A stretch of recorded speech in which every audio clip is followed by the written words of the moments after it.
Hi, my name is Dan Hewson from Ascent Audiology and Hearing, and I wanted to thank you for joining me today as our first episode of our new show called Coffee Audiology. I look forward to being able to educate you with videos that will help you understand more about the things that are causing issues with the way that we're hearing and understanding. And as always, finish by washing down a nice hot cup of coffee and being able to enjoy coffee in general, because I have to have my coffee. So what I want to focus on is answering 3 specific questions each time I'm on, something that pertains to the issues that I've already discussed about. So let's get right to it and answer some of the questions that we have today. The first question is, when I am trying to determine what hearing aids are best for me, what are some of the things that I need to be aware of? So my answer may actually surprise you, because I want to focus on the education. And people who have issues with their hearing, generally speaking, most people don't come in the office saying, hey, I'm having trouble hearing, because usually the studies have shown us it takes at least 7 to 10 years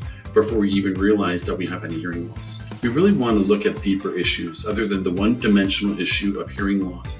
And so many times we get so focused on the issues of hearing that we forget about the implications that it has on the way that the brain is actually working. The biggest problem that I find that people have with their hearing loss is they'll actually talk about, I'm having difficulties understanding my wife, understanding my husband, and so forth, my kids. And so the issue really is clarity. I can hear them, but I don't understand. They're mumbling. They're talking too fast. And those are the key critical issues that we find that we need to address, as opposed to just discussing about hearing loss. So if somebody comes in, where our focus is to really focus on the processing of the auditory part of the brain. It's actually called the auditory cortex. And the real focus is to understand when an individual is hearing something, are they able to make sense of the words? So for example, if somebody has hearing loss and gets hearing aids, if we fit them with hearing aids and improve their hearing, but they still can't hear in background noise, there's so much that we haven't done. We still have a lot of work to do. When they do the testing in background noise, then the technology needs to be higher, because the hearing aid needs to do more for the person as opposed to just turning the volume up.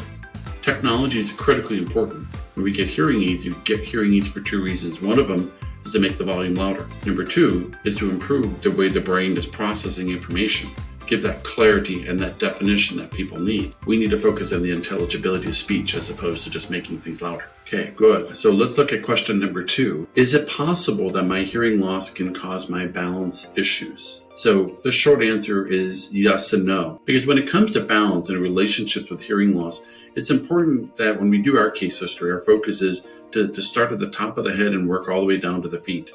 I had a patient recently who came in to discuss about his balance issues, and he has a hearing loss, 45-50% loss of hearing, great understanding of speech. So when he was in background noise, he's beautiful in that, just needs more volume. But when he talked about his balance, his biggest issue is he's noticed that he has neuropathy, and he notices that, as he called it, came and said he has vertigo. Well, when we did testing to see if he had vertigo, he did not have vertigo. But he had this lightheadedness, imbalance issues, and it was coming from that he's losing his strength in his legs because he had a triple bypass. In addition to, he also was having a lot of difficulty with just the neuropathy in general. So it was misunderstood that what he needs is physical therapy, maybe a little balance therapy to help him, and he needs hearing aids to help with his hearing, because his hearing is being affected because of the localization and directionality. He's losing that. And you have to remember that your inner ear is like a compass. It helps you to localize where things are coming from. And we start losing that, our brain loses the sense of direction and being an awareness of things that are around us. It's important to understand people's medications,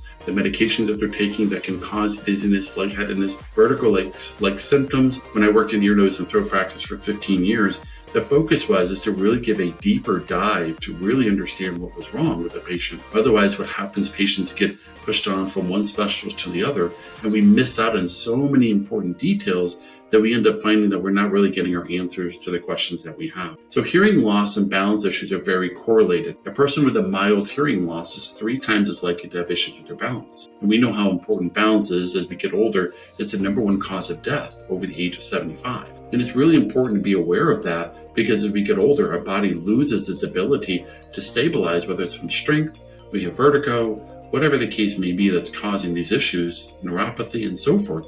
But we lose our balance, we fall, we hurt ourselves. It's a very detrimental thing to the body. So let's take a look at question number 3. When you're choosing a particular manufacturer, Why do you choose who you choose? Is there really any difference between the hearing aids? And so that's a really great question, because what's a really important thing is that all manufacturers make great hearing aids. And it's really important to really understand the differences of how hearing aids work. Hearing aids do two main things. They help you to hear better, but most importantly, they help you to be able to understand the speech. Because you can get somebody, many times people get hearing aids from different manufacturers or buy something on the internet. And what happens is that they can hear better. It's an amplifier. It makes them hear more, but they still have trouble understanding.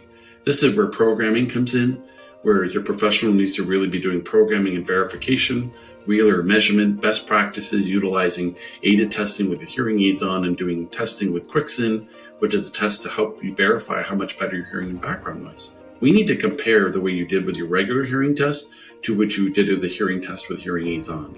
It's incredibly important to verify that manufacturer is doing what it needs to do. I will say one thing: over the years, I found that not one manufacturer can work for everybody's hearing loss. It's important to have options, and it's important, again, to have the proper education to know what type of hearing aid is best for me. Whether you want something that goes behind the ear or something that goes in the ear. You want something that's rechargeable, something that has batteries, something that will maybe stream with the phone, or something that doesn't. But it's important to take the time to verify what you really need, and so you can get the answers to your questions and not have something that you don't really need. I think what happens with hearing aids is that too many people get hearing aids and they have more technology in them than they ever need.